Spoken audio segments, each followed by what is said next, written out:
My name is Tamyra Porter from Navigant Consulting, and on behalf of the Medicaid agency, I'll be walking you through some of the key elements of the Provider Standards Committee and the relationship of that committee to the provider community participating in the RCO program. Today's series is the first of a two-part series on the Provider Standards Committee, and today we're going to be focusing on a general overview of the committee, the composition of this committee, and the types of standards that they will be creating. The second part of this series will focus more on the process that both the providers and the RCOs will follow in requesting a further review of any of the committee's proposed standards by the Quality Assurance Committee. The Provider Standards Committee was established by the Administrative Code Rule 9, and in this rule you will find guidelines as to what types of standards the Provider Standards Committee is authorized to create. The rule indicates that these standards should create benchmarks related to the efficiency and management of services provided to beneficiaries. In addition, the rule indicates that these should be numeric quantifications of the results or outcomes of the services rendered to the beneficiaries. So in other words, we're really focusing on the outcomes and that tie back to the quality of services that providers are rendering in the community on behalf of recipients in the RCO program. The rule further indicates that the Provider Standards Committee should not be creating standards that are specific to hours of operation or reimbursement. In addition, the Provider Standards Committee will not be creating any type of requirement as to how those standards will be upheld inside of the provider agreement. This document here provides an overview of all the various steps that from the beginning of the creation of the Provider Standards Committee, walking all the way through how those standards will be incorporated or further reviewed once they're enacted inside of the provider agreement. We're going to take a few minutes to walk through some of these key steps in more detail. The first thing we want to cover is the composition of the Provider Standards Committee. Again, the guidelines for the composition of the committee are found in the Administrative Code Rule 9. In that rule, you will find that the chair of the Provider Standards Committee should be the RCO's medical director. Aside from that, the committee should consist of at least 60% of providers who are rendering services inside of that RCO region. In addition, no more than 50% of the members of the committee can reside in any single county within that region. And finally, there must be at least 3 members of the committee that are non-physician-based providers inside of that region as well. So in summary, a lot of emphasis on the providers who are rendering services in the community or in the region having a direct say in the standards that will govern the operations of those regions. So physician-based and regional-based is a heavy emphasis of the construction of the Provider Standards Committee. Once those committees are formed, they will meet and they will determine what those standards or protocols should be and how physicians will be rendering services in the RCO program. Once those standards are created, they're required to publish those standards for both providers in that area as well as the RCO to review. Both the RCOs as well as the providers will then have a 30-day period to pose any requests to the Quality Assurance Committee to further review the soundness of any of the standards proposed by the Provider Standards Committee.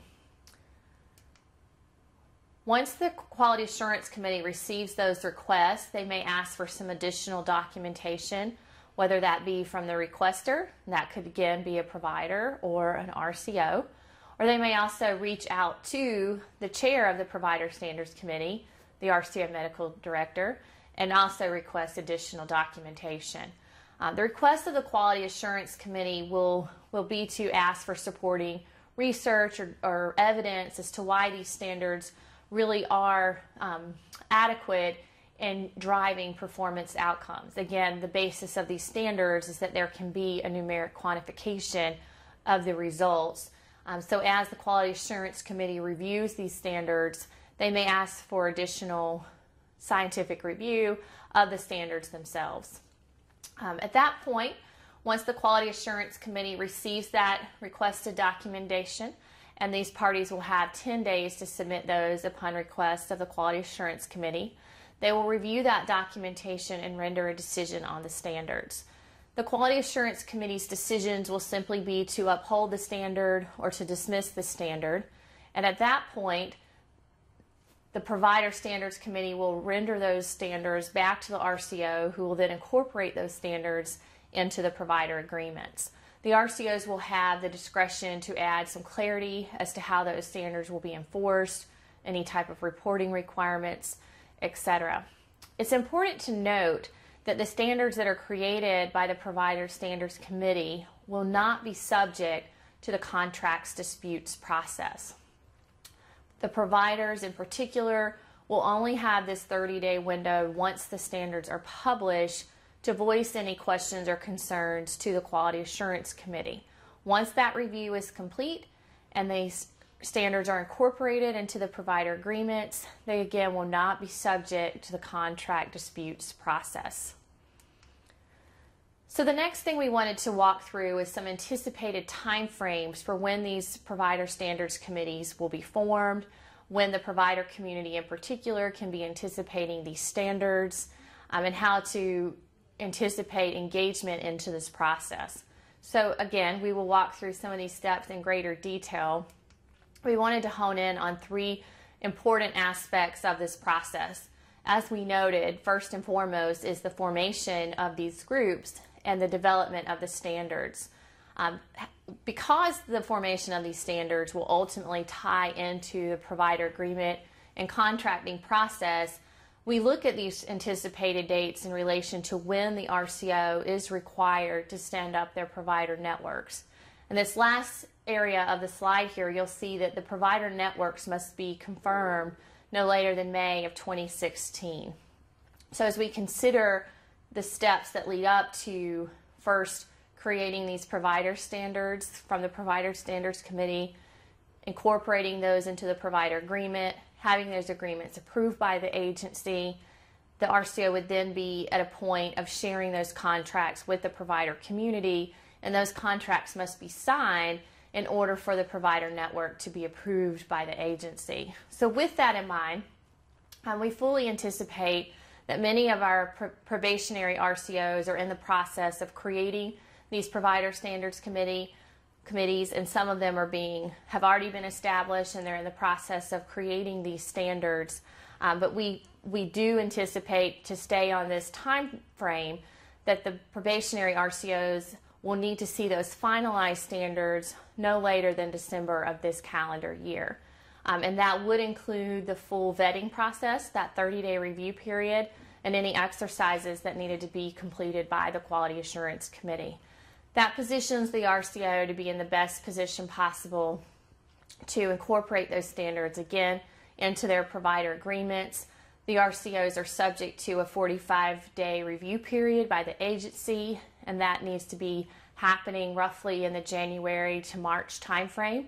And that, the sooner that happens, the greater the opportunity that the RCOs have to finalize their networks. And again, those networks have to be finalized by May of 2016. So again, this is the first of a 2-part series. We'll be continuing this series with further information about the process that you'll follow once you see the standards that are coming from the Provider Standards Committee, how to submit any written requests to the Quality Assurance Committee for further review.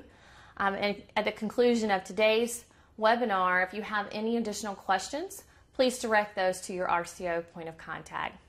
Thank you.